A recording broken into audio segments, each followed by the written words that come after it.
Kami bersyukur Tuhan buat kebaikan, kasih setia, pemeliharaan yang selalu baru dalam hidup kami. Kalau kami ada sebagai kami ada pada hari ini, kami tahu semua karena kebaikan dan anugerah Tuhan yang besar dalam hidup kami. Kami pun percaya Tuhan, saat kami bernyanyi dengan segenap iman kami, saat kami mengangkat tangan kami ke surga, Tuhan hadir, menyatakan kuasa dan pertolongan-Mu dalam hidup kami. Ini yang kami percaya, kami buka hati kami buat Engkau. Dalam nama Tuhan Yesus, setiap kita berkata, amin. Mari buka hati kita bersama. Tuhan, ku percaya rencana-Mu indah, walau saat ini tak ku mengerti.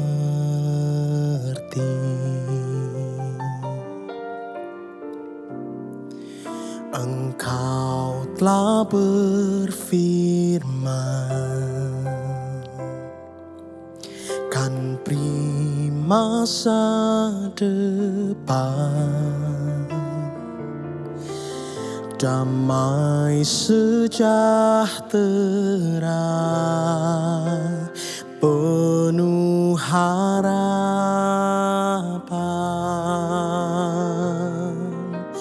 Ku tahu rencana-Mu indah bagiku.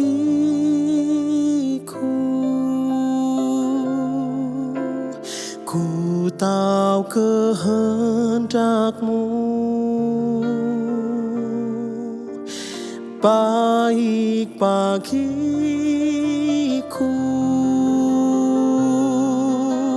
Ku tahu rancangan-Mu sempurna bagiku.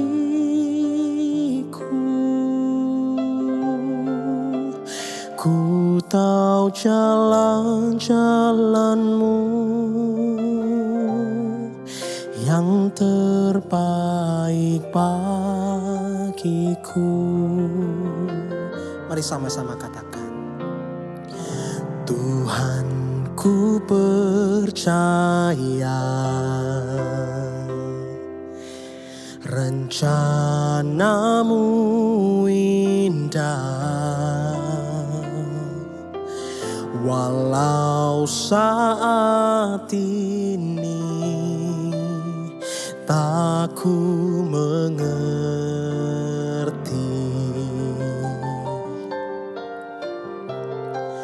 Engkau telah berfirman,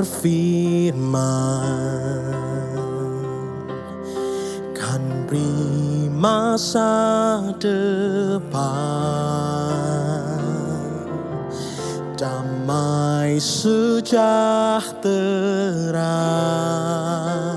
penuh harapan. Mari angkat tanganmu, katakan, ku tahu rencana-Mu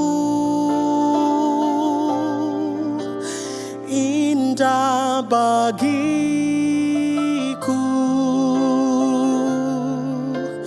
Ku tahu kehendak-Mu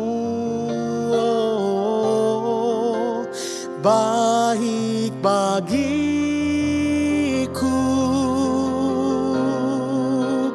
Ku tahu rancangan-Mu sempurna bagiku.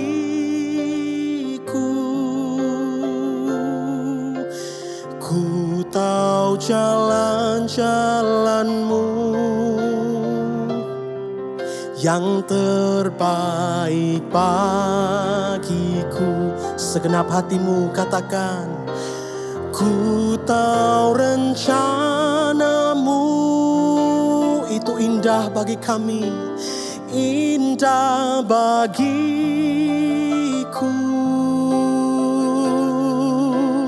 Ku tahu kehendak-Mu baik bagiku.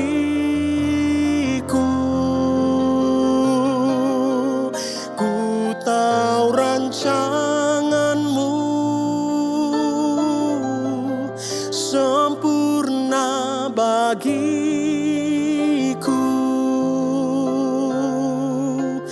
Ku tahu jalan-jalan-Mu yang terbaik bagiku. Dengan segenap imanmu katakan, ku tahu rencana-Mu indah bagiku.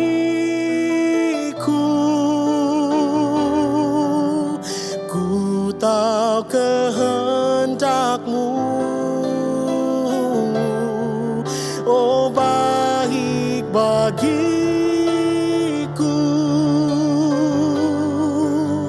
Ku tahu rancangan-Mu sempurna bagiku.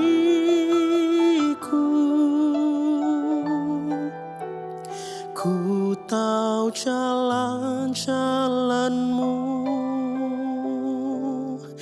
yang terbaik bagiku. Katakan, ku tahu jalan-jalan-Mu.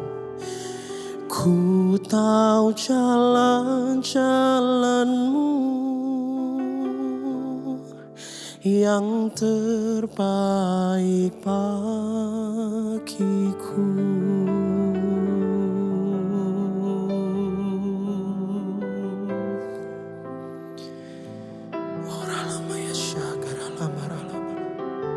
Mari mulai angkat suara kita menyembah Bapak Ibu saudaraku. Mari menyembah dengan muatan iman kepada Dia.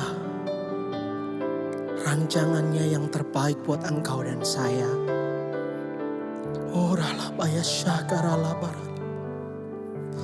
Ini yang kami percaya Tuhan. Bahwa Engkau merancangkan hari depan yang penuh dengan harapan bagi hidup kami. Oh, aku percaya, aku percaya, ku percaya, Kau memegang tanganku, Kau berjalan bersamaku, menuntun langkahku, Kau menolongku, Kau pelihara hidupku. Aku percaya, aku percaya, haleluya. Aku percaya, Kau menopang langkahku, Kau berikan jalan keluar. Aku percaya, aku percaya. Ya lama ya si, oh, uralabaya syakara maralamo. Iman kami percaya, sebab Engkau yang menopang, sebab Engkau yang menolong. Haleluya. Oralabaya syakara labarala. Oralabaya syakara labarala paralabara. Di tengah keadaan yang tidak baik yang sedang kami hadapi hari-hari ini, di tengah masalah yang sedang kami hadapi, pada hidup yang sedang kami terpa hari-hari ini Tuhan. Satu hal yang kami percaya dan yang kami pegang dalam hidup kami, bahwa rencana Tuhan itu damai sejahtera. Bahwa rencana Tuhan itu hari depan yang penuh dengan harapan. Sekalipun kami merasa kami ditinggalkan, tapi kami tahu Tuhan tidak pernah meninggalkan setiap kami. Bahkan sedetik pun Engkau menjagai langkah kami. Oh Tuhan, kami percaya. Kami percaya. Kami percaya Tuhan, kami percaya. Ajar kami untuk selalu berharap dan percaya kepada Tuhan. Bukan karena kuat dan gagah kami, melainkan karena kuasa-Mu yang besar yang ada dalam hidup kami, yang boleh memampukan kami untuk berjalan ya Tuhan. Oh ralabaya syakar halabaralabarala. Mari Bapak Ibu saudaraku, gunakan waktu yang ada. Mari kita menyembah. Mari bukalah kedua tanganmu, tengadakan wajahmu kepada Tuhan. Dia Allah yang hadir. Dia mendengar setiap nyanyian dan tetesan air mata. Oh mari menyembah, mari menyembah, mari menyembah. Percaya pada janjinya.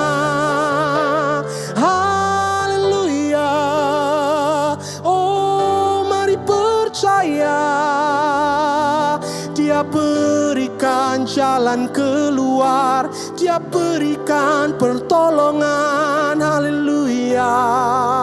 Oh ini yang ku percaya, Kau menolong hidupku Tuhan. Ya ralama ya syakara baralamu. Aku percaya, aku percaya. Oralabaya syakaralabaralabar. Oralabaya syakaralabar. Tidak ada lagi kekhawatiran dalam hidup kami. Tidak ada lagi ketakutan dalam hidup kami. Sebab kami tahu rencana Tuhan akan terjadi dalam hidup kami. Kehendak-Mu yang terjadi dalam hidup kami Tuhan.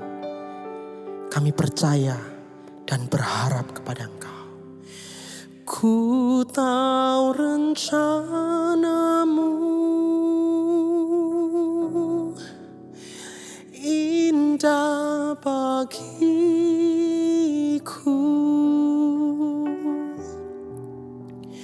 Ku tahu kehendak-Mu baik bagiku.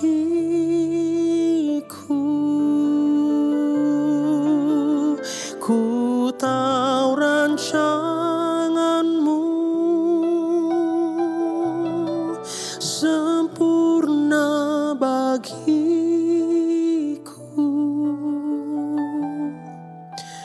Ku tahu jalan-jalan-Mu yang terbaik bagiku. Lagi Bapak Ibu saudaraku, katakan ku tahu rencana-Mu. Nyanyi dengan percaya. Indah bagiku.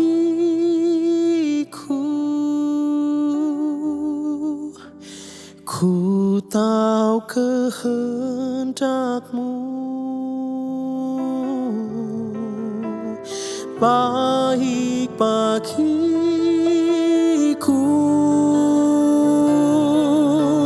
Ku tahu rancangan-Mu sempurna bagiku.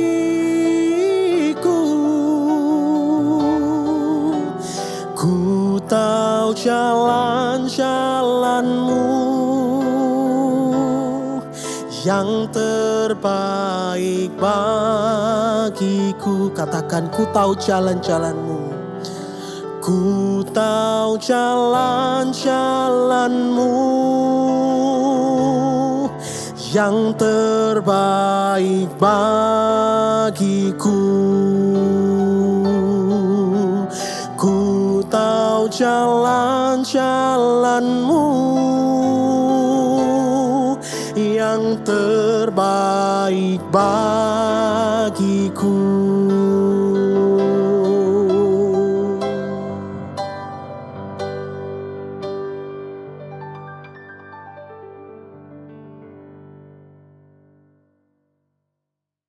kita tundukkan kepala, kita berdoa. Tuhan, terima kasih, mengucap syukur buat hari yang dahsyat, hari yang indah.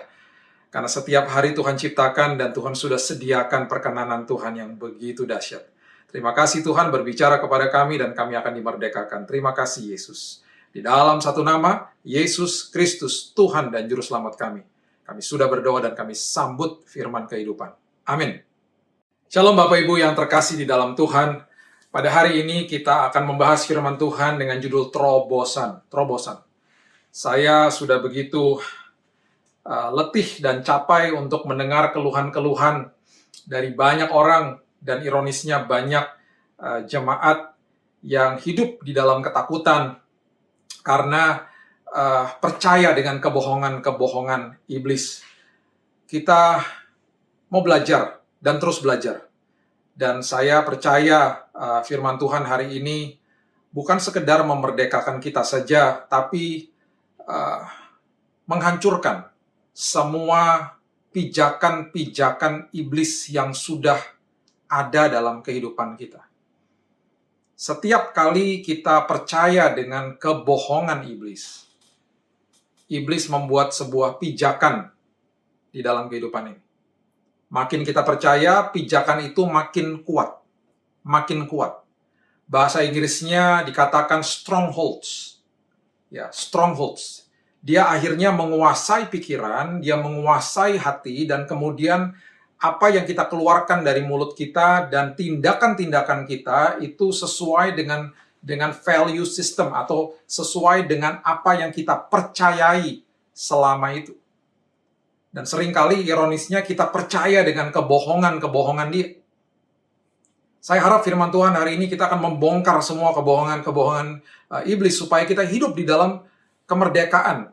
Kemerdekaan yang sebenarnya supaya kehidupan kita setiap hari penuh dengan damai, penuh dengan sukacita, penuh dengan optimisme setiap hari. Karena apa? Karena Tuhan sudah mati bagi kita dan sudah memberikan kuasa kebangkitan di dalam setiap hidup kita.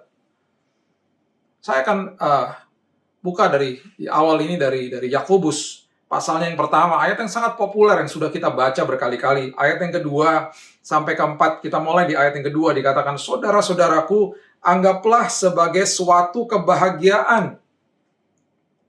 Yakobus mengatakan, anggaplah sebagai suatu kebahagiaan, count it all joy. Atau bisa dikatakan, anggaplah sebagai suatu kesempatan yang penuh dengan sukacita.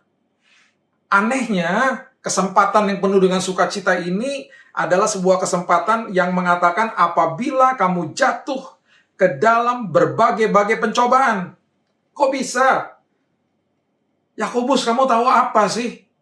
Kamu tahu saya sedang sakit. Kamu tahu saya sedang divonis mati sama dokter. Kamu tahu saya baru kehilangan keluarga saya. Kamu tahu besok itu saya punya hutang yang harus dibayar. Apakah kamu tahu saya lagi bergumul sama masalah keluarga? Kok kamu sembarangan ngomong seperti itu? Count it all joy, anggap sebagai suatu kebahagiaan. Kamu tahu nggak masalahku? Yakobus sudah melihat apa yang terjadi di depan matanya. Dia melihat Yesus yang mati dan kemudian bangkit.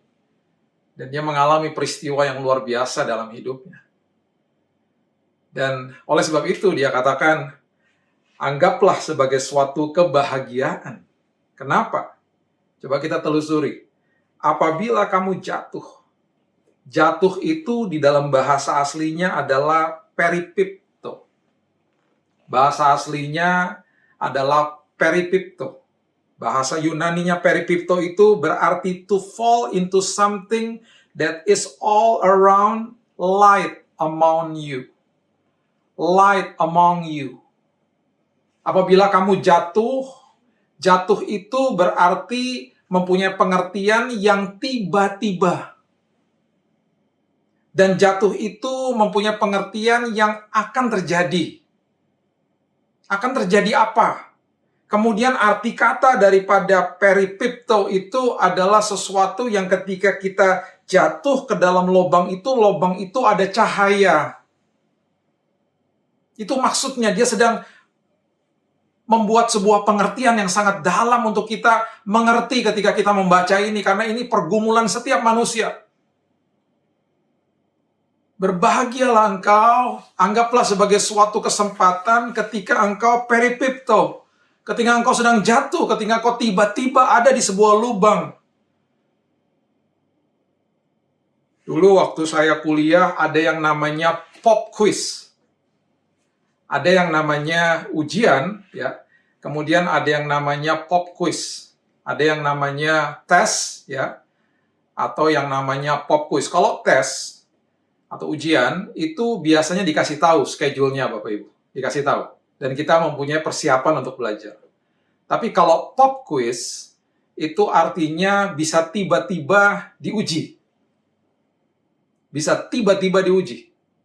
Jadi berarti saya sebagai seorang mahasiswa pada saat itu harus terus mempersiapkan diri karena saya tidak tahu kapan pop quiz itu akan ada. Bisa tiba-tiba biasanya profesornya masuk ke dalam ruangan, kemudian dia langsung katakan, siap-siap semuanya taruh di bawah, ya, taruh di dalam tas, pop quiz.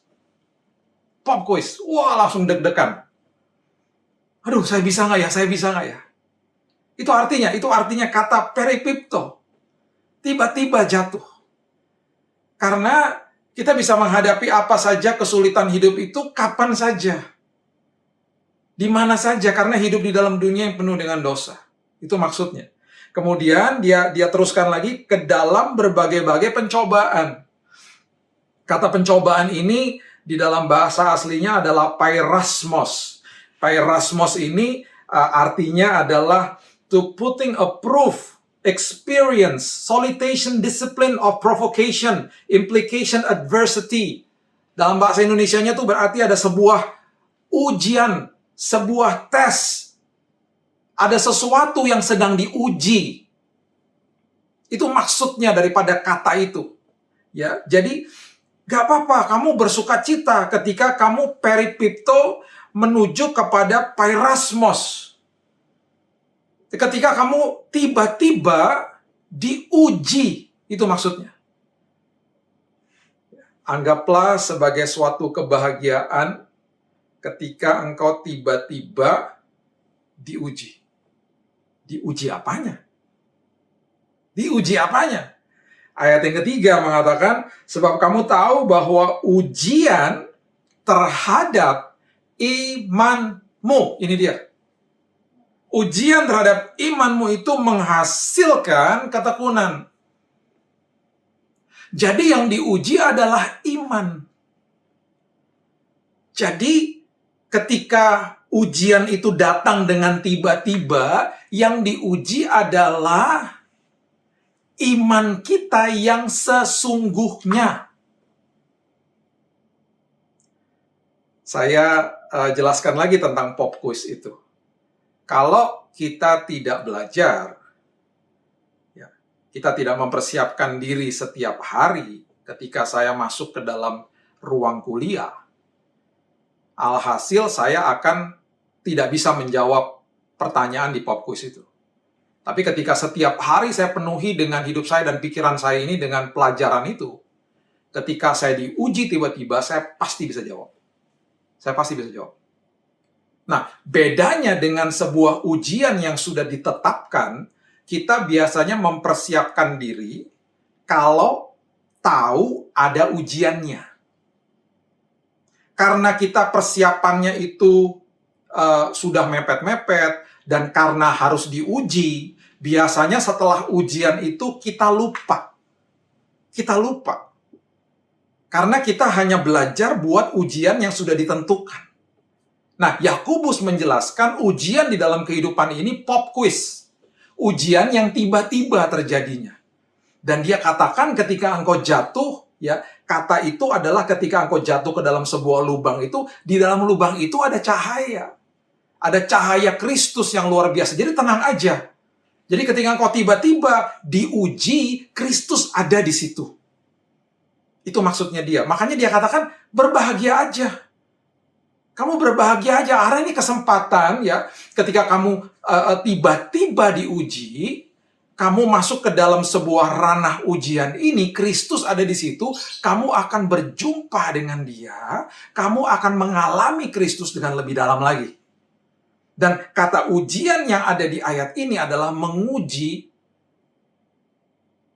betul-betul suasana hati, pikiran, dan Alkitab mengatakan dengan lebih lagi imanmu. Imanmu. Apakah betul-betul imanmu sudah siap? Jadi kita nggak bisa hanya siapin iman sekali-sekali aja. Nggak bisa. Nggak bisa. Karena yang terjadi adalah ujian yang tiba-tiba. Makanya iman itu harus dipersiapkan dengan matang setiap hari. Karena disitulah ketahuan ketika kita masuk ke dalam ujian, apakah iman kita itu teguh atau tidak. Di saat itu iman kita yang sebenarnya kelihatan. Kelihatan. Makanya persiapan iman, meneguhkan iman itu setiap hari. Iman timbul dari pendengaran akan firman Allah. Berarti setiap hari. Makanya jangan terus dimasukin sama berita negatif. Saya sudah katakan berkali-kali, pintu gerbang hati adalah mata dan telinga. Kalau kita nggak jaga pintu gerbangnya, input menentukan output. Apa yang masuk menentukan output. Jadi, Bapak Ibu, ujian terhadap iman kita itu, ayat 3 mengatakan menghasilkan ketekunan. Ya, menghasilkan ketekunan. Kemudian dilanjutkan di ayat yang keempat, dan biarkan ketekunan itu ketika sudah mulai develop ketekunan, sudah mulai ada progres gitu ya, karakter sudah mulai bertumbuh ya, jangan stop. Jangan stop. Biarkan ketekunan itu memperoleh buah yang matang. Buah yang matang supaya kamu menjadi sempurna dan utuh dan tidak kekurangan suatu apapun. Karena nanti ada level yang baru lagi yang Tuhan akan bawa kita. Tapi di level yang sebelumnya kita harus selesai tuntas dulu. Jadi kalau orang itu mau sehat biasanya pergi ke gym. Ya. Jangan tinggalkan gymnya. Itu maksudnya exercise sampai selesai. Di exercise sampai selesai. Lakukan sampai selesai. Sampai matang buahnya. Kalau di kelas, jangan tinggalkan kelas. Jangan bolos dari kelasnya. Ikuti sampai selesai. Itu maksudnya supaya buahnya matang. Jangan ambil jalan pintas, itu maksudnya. Jangan cari jawaban kemana-mana. Terus di dalam jalur dan kebenaran koridor ketaatan akan firman Tuhan. Itu maksudnya. Kemudian di ayat yang kelima dengan jelas dikatakan, tetapi apabila di antara kamu ada yang kekurangan hikmat. Ya, jadi kalau masuk ke dalam sebuah ujian, kemudian pasti bingung harus melakukan apa gitu ya. Minta hikmat ini sama Tuhan. Jadi dikatakan, tetapi apabila di antara kamu ada yang kekurangan hikmat, hendaklah ia memintakannya kepada Allah, yang memberikan kepada semua orang dengan murah hati dan dengan tidak membangkit-bangkit, maka hal itu akan diberikan kepadanya. Pengetahuan itu bisa kita raih dari mana saja, dari siapa saja, itu pengetahuan. Kalau hikmat nggak bisa, Bapak Ibu, hikmat harus minta sama Tuhan. Percuma memiliki pengetahuan, percuma memiliki banyak pengetahuan kalau tidak ada hikmat. Banyak orang yang pandai, banyak orang memiliki pengetahuan, tapi karena nggak ada hikmat, dia tidak bisa mengaplikasikan pengetahuannya di dalam waktu yang tepat, di dalam sebuah tempat yang tepat, di dalam sebuah keputusan yang tepat akhirnya. Karena tidak ada hikmat. Jadi, betul harus punya pengetahuan. Tetapi nggak bisa bersandar kepada pengetahuan kita sendiri. Kita harus minta hikmat Tuhan di dalam ujian seperti ini, aku harus bagaimana? Karena kita pasti akan mengalami ketakutan yang dibuat-buat sama iblis selalu di depan kita. Jadi kita harus bertanya sama Tuhan, Lord, what should I do? Aku harus bagaimana Tuhan? Aku harus bagaimana? Ya. Nah, firman Tuhan dengan jelas mengatakan bahwa di Yohanes 8 ayat 32 dikatakan, kamu akan mengetahui kebenaran, kebenaran itu akan memerdekakan kamu. Kalau kita terus bertanya kepada Tuhan, kita masuki hidup kita dengan firman kebenaran, kebenaran memerdekakan kita. Sebaliknya, kebohongan iblis akan membelenggu kita. Kebohongan iblis akan membelenggu kita. Itu makanya yang saya dengungkan setiap kali di dalam khotbah-khotbah saya. Jangan berikan kesempatan kita dibohongi iblis. Jadi rugi sendiri kitanya. Jadi rugi dan sangat rugi akhirnya. 1 Petrus 5 ayat yang ke-8 dikatakan, sadarlah dan berjaga-jagalah. Lawanmu si iblis berjalan keliling sama seperti singa yang mengaum-ngaum dan mencari orang yang dapat ditelannya. Lawanmu si iblis. Ya, jadi firman Tuhan dengan jelas katakan sadar. Habis sadar, kamu harus berjaga-jaga. Sadar dan berjaga.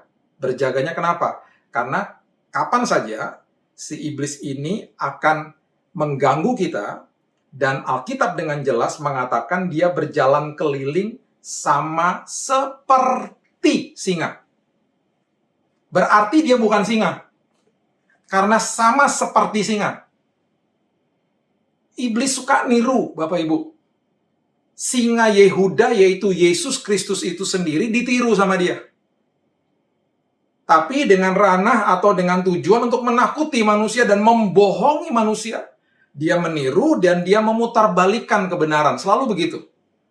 Dia bukan singa, seperti singa. Makanya kita seringkali, kerap kali ketakutan. Makanya Alkitab sudah memberitahu kita, sudah warning kita. Hati-hati loh, nanti kalau dia datang, seolah-olah memang tampangnya itu seperti singa. Tapi dia bukan singa. Dia seperti singa. Kemudian apa yang dilakukan? Dia akan mengaum-ngaum karena dia nggak bisa apa-apa yang lain, ya. Karena hidup kita sudah dimiliki Roh Kudus, dia hanya bisa mengaum-ngaum hanya di pikiran. Nggak punya akses ke dalam hati. Makanya the mind is a battlefield. Dia selalu mengaum-ngaum hanya mengganggu pikiran. Makanya bayangkan kalau pikiran kita diisi sama kebenaran, pikiran kita mengerti ketika saya masuk ke dalam sebuah ujian, saya harus bagaimana, kita dari situ saja sudah menang. Kita nggak akan gampang ketakutan. Itu yang saya katakan berkali-kali. Takut itu normal. Tapi jangan hidup di dalam ketakutan. Itu yang nggak boleh. Takut, semua manusia pasti mengalami takut. Karena kita manusia punya perasaan. Tapi jangan hidup di dalam ketakutan. Kemudian dikatakan dia mencari orang yang dapat ditelan. Berarti ada orang-orang yang tidak dapat ditelan. Saya percaya yang menonton khotbah ini pada hari ini adalah orang-orang yang tidak dapat ditelan dengan kebohongan dia. Tidak dapat ditelan. Karena apa? Karena kita sadar dia hanya seperti singa yang mengaum-ngaum. Nggak ada apa-apanya. Itu yang terjadi sama Simson. Hakim-Hakim 14 ayat yang kelima firman Tuhan katakan begini. Hakim-Hakim 14 ayat yang kelima dan keenam dikatakan, lalu pergilah Simson beserta ayahnya dan ibunya ke Timna. Ketika mereka sampai ke kebun-kebun anggur di Timna, maka seekor singa muda mendatangi Simson dengan mengaum. Gambaran iblis.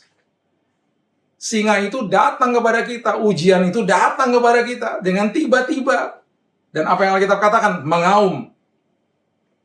Hanya bisa mengaum. Ini yang luar biasa. Ayat yang ke-6. Ini adalah gambaran umat Tuhan yang sudah ada roh Tuhan di dalamnya, yaitu saudara dan saya. Dikatakan pada waktu itu berkuasalah roh Tuhan atas dia. Roh Tuhan berkuasa atas Simson. Roh Tuhan berkuasa atas kita. Dikatakan sehingga singa itu dicabiknya, perhatikan kalimat ini, seperti orang mencabik anak kambing. Singa itu dicabik, seolah-olah seperti mencabik anak kambing, nggak ada apa-apanya. Tanpa apa-apa di tangannya, tetapi tidak diceritakannya kepada ayahnya atau ibunya apa yang dilakukannya itu. Singa itu dicabik seperti kambing. Seperti kambing. Tidak ada apa-apanya. Jadi yang kita perlu perhatikan, kebenaran yang kita perlu perhatikan, ketakutan-ketakutan, negatif news, hal-hal yang negatif, hoax, dan lain sebagainya, yang disebarkan di mana-mana oleh iblis, itu hanya seperti singa yang mengaum-ngaum, dan ketika kita hadapi dengan firman Tuhan, itu seolah-olah seperti anak kambing yang gak ada apa-apanya. Itu seperti itu. Saya teringat di SD dulu. Saya diganggu, dibully sama seorang teman yang lebih pendek dari saya. Tubuhnya. Saya waktu itu lebih besar dari dia dan dia lebih pendek dari saya. Setiap kali saya dibully sama dia, saya diam. Saya diam. Dan memang karena diam itu karena saya takut. Tapi kemudian teman-teman saya pada datang kepada saya bilang gini, Bill, badan kamu tuh lebih besar, Bill. Kamu kalau diganggu sama dia, kamu lawan dong. Stand up for yourself, lawan dong. Jangan cuma diam aja, karena teman-teman saya juga gemes. Ayo dong, kamu tuh paling besar di kelas kita. Kamu yang paling tinggi, paling besar, ayo lawan dong. Karena mereka juga takut. Satu hari, ketika dia mulai bully saya kembali, saya teringat kata-kata teman-teman saya, dan kemudian mereka ada di sekitar saya, dan mereka katakan, ayo, kamu berdiri dan kamu lawan. Saya berdiri.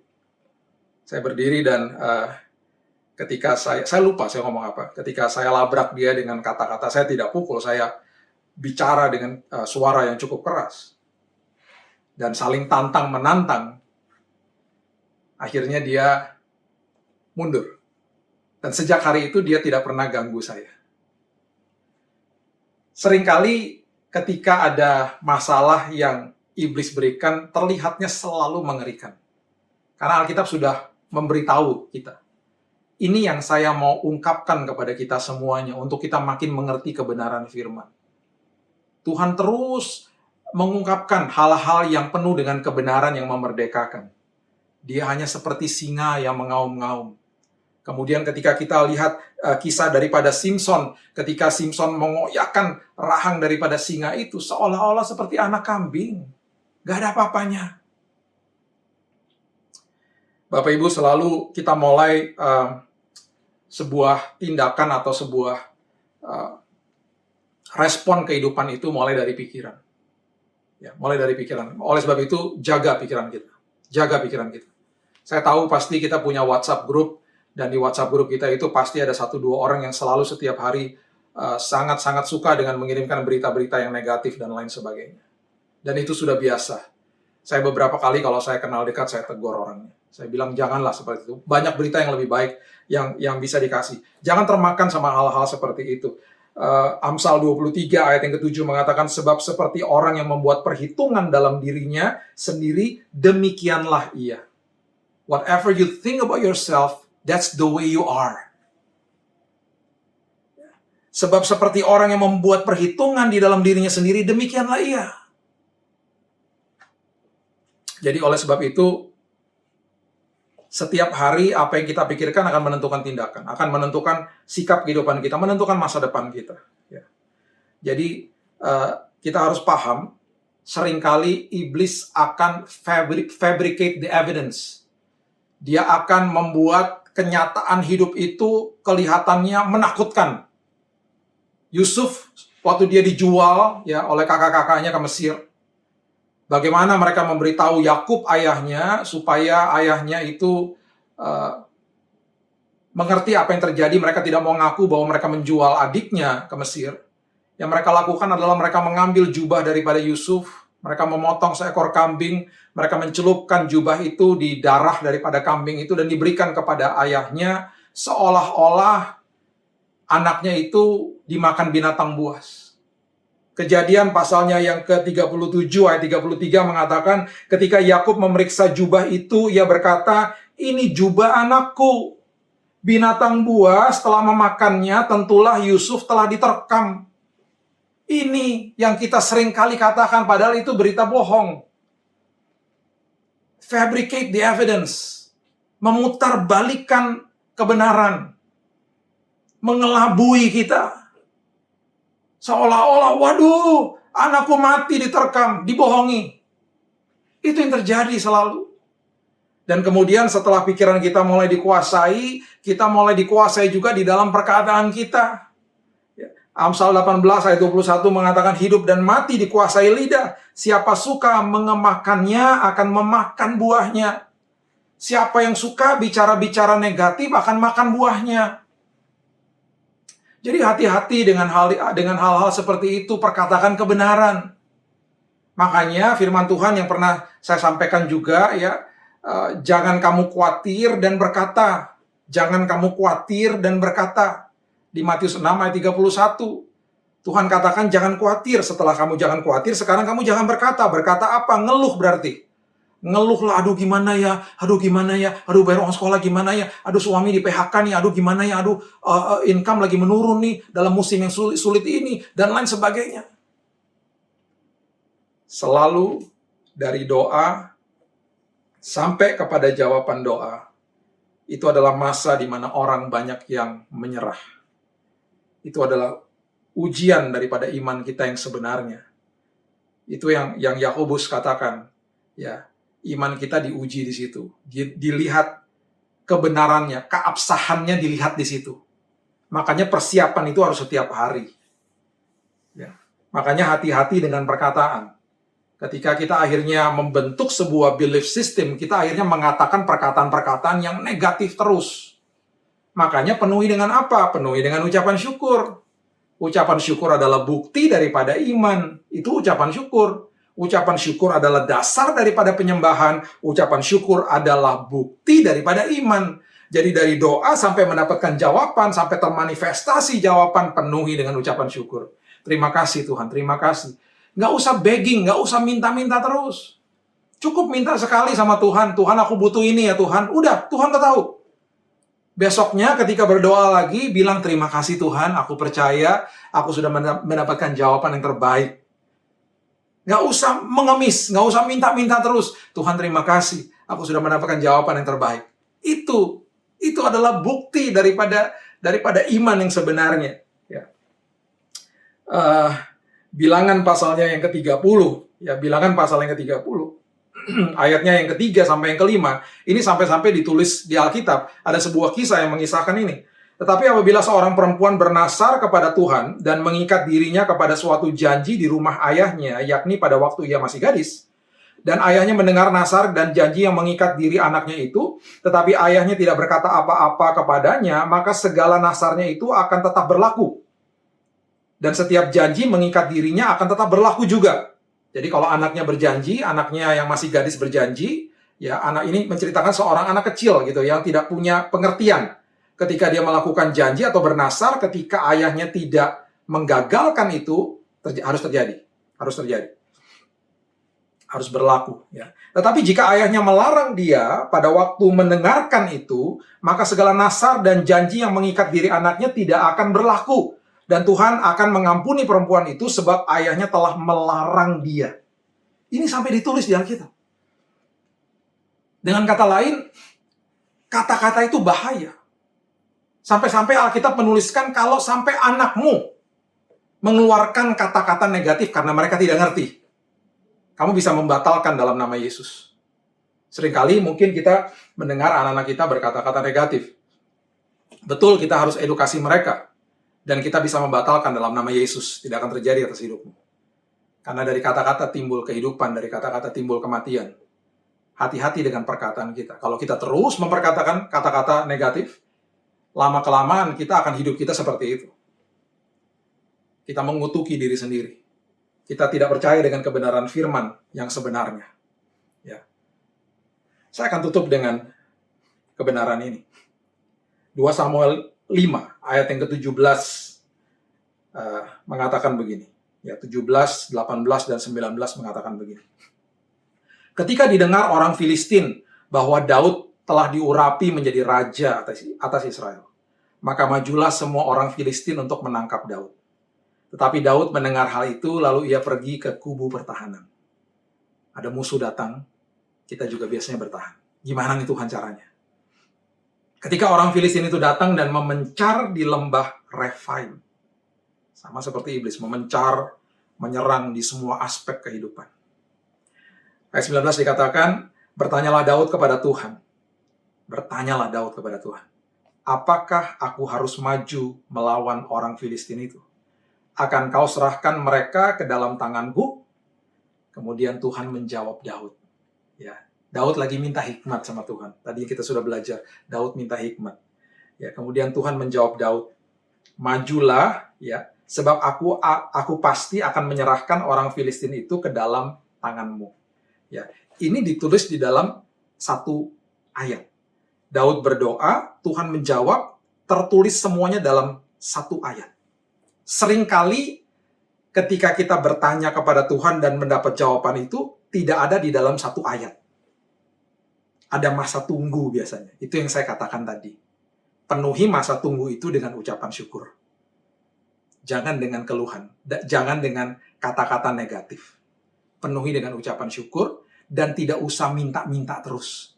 Cukup sekali aja. Tuhan sudah tahu.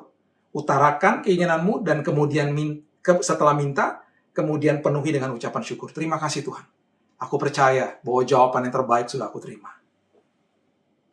Itu adalah bukti dari iman kita. Ya.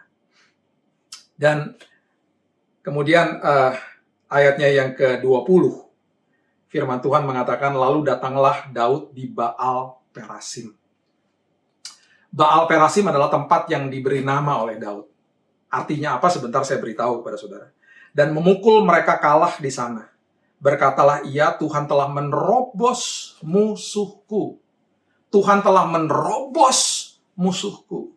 Di depanku seperti air menerobos. Sebab itu orang menamakan tempat itu Baal Perasim. Baal Perasim. Ayat 21 dikatakan orang Filistin itu meninggalkan berhalanya di sana, lalu Daud dan orang-orangnya mengangkatnya. Baal adalah dewa orang-orang Filistin pada saat itu. Dan mereka berpikir ketika ada Baal di lembah itu, atau di bukit itu, mereka pasti menang melawan Daud. Melawan bangsa Israel. Mereka berpikir mereka pasti menang. Jadi kemudian Daud mulai bertanya kepada Tuhan. Ketika kita menghadapi ujian, kita bertanya kepada Tuhan. Ketika ada masa tunggunya, penuhi dengan ucapan syukur. Ya, penuhi dengan ucapan syukur. Serahkan kepada Tuhan. Minta hikmat kepada Tuhan. Pengetahuan baik, tapi tanpa hikmat percuma. Tanya sama Tuhan, apa yang harus aku lakukan? Dan ketika Tuhan menjawab, dan pasti menjawab, firman Tuhan mengatakan, Tuhan telah menerobos musuhku di depanku seperti air menerobos. Kata perasim itu adalah artinya menerobos, menghancurkan Baal. Menghancurkan Baal. Firman Tuhan pada hari ini, semua strongholds, semua pijakan-pijakan iblis yang telah dia buat dan berhasil di dalam setiap kehidupan kita. Mau kebohongan dalam aspek kehidupan apapun, mau kebohongan bentuknya seperti apapun di dalam pikiran-pikiran dan hati kita. Mungkin ada yang percaya kalau saya sakit berarti ini dari iblis. Kalau saya mengalami kesulitan berarti karena ini hukuman saya berbuat dosa dan lain sebagainya. Bahkan ada orang-orang yang masuk ke dalam ibadah mengatakan begini, Tuhan layakkan kami. Itu sebuah doa yang sebenarnya kurang tepat. Karena kita sudah dilayakkan ribuan tahun yang lalu. Jadi kalau masuk ke dalam sebuah ibadah, biasanya harusnya kita katakan, Tuhan terima kasih, aku sudah dilayakkan.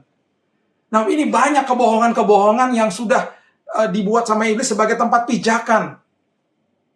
Mulai bertanya kepada Tuhan hari ini.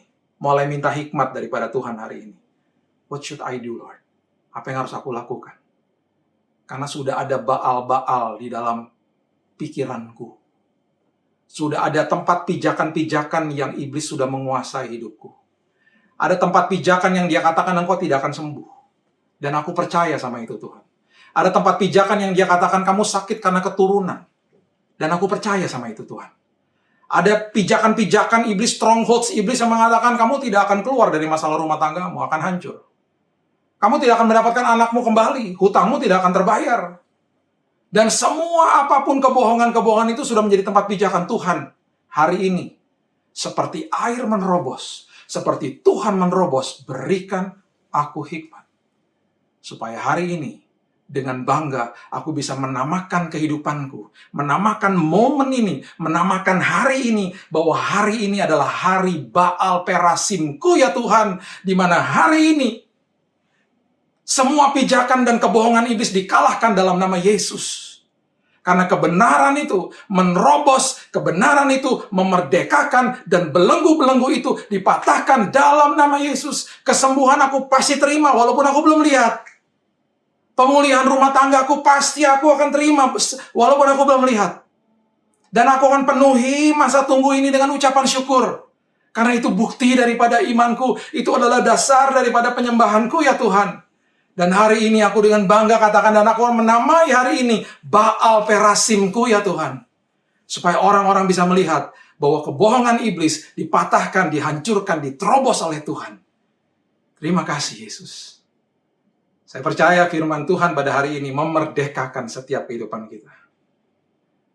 Dan hadapi apapun di hadapan kita dengan satu keyakinan bahwa saya sudah menang. Mari kita berdoa. Tuhan, terima kasih, mengucap syukur buat firman Tuhan.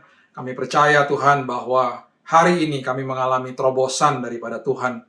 Semua pijakan-pijakan iblis, stronghold, semua kebohongan-kebohongan yang sudah tertanam di dalam pikiran dan hati kami. Hari ini kami dimerdekakan. Hari ini kami dilepaskan belenggu-belenggunya. Hari ini Tuhan, kami menjadi manusia yang mengerti akan kebenaran firman Tuhan, dan kami mengalami terobosan di semua aspek kehidupan kami. Yang sedang sakit pada hari ini, kesembuhan sudah diberikan dalam nama Yesus. Pemulihan keluarga, pemulihan keuangan sudah terjadi dalam nama Yesus. Aku percaya Tuhan, hari ini mujizat sudah terjadi, dan aku akan penuhi masa di mana kami berdoa dan menunggu jawaban doa dengan ucapan syukur. Karena ucapan syukur adalah bukti daripada iman kami ya Tuhan. Dan dasar daripada penyembahan kami. Terima kasih ya Yesus, mengucap syukur buat hari yang indah ini. Hari di mana kami dengan bangga menyatakan ini adalah Baal Perasimku. Ini adalah hari di mana kami mengalami terobosan Tuhan. Seperti air hidup itu mengalir dan menerobos semua kebohongan-kebohongan iblis. Meteraikan firman ini ya Tuhan. Dan kami akan menjadi pemenang-pemenang di dalam Kristus Yesus. Di dalam satu nama Yesus Kristus Tuhan dan Juru Selamat kami sudah berdoa dan mengucap syukur. Kita sama-sama katakan, amin. God bless you.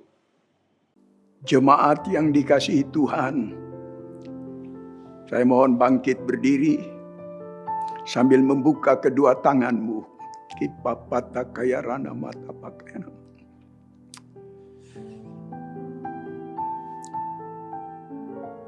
Dalam nama Yesus, terimalah anugerah rahmat daripada Aba Bapa, kasih-Nya dalam Yesus, kekuatan kuasa-Nya dalam Roh-Nya yang kudus, turun melimpah atas kita semua, menaungi, membimbing, menyertai, memberkati sepanjang hari ini. Maranatha, Yesus datang, bahkan sampai selama-lamanya. Dalam nama Yesus. Amin.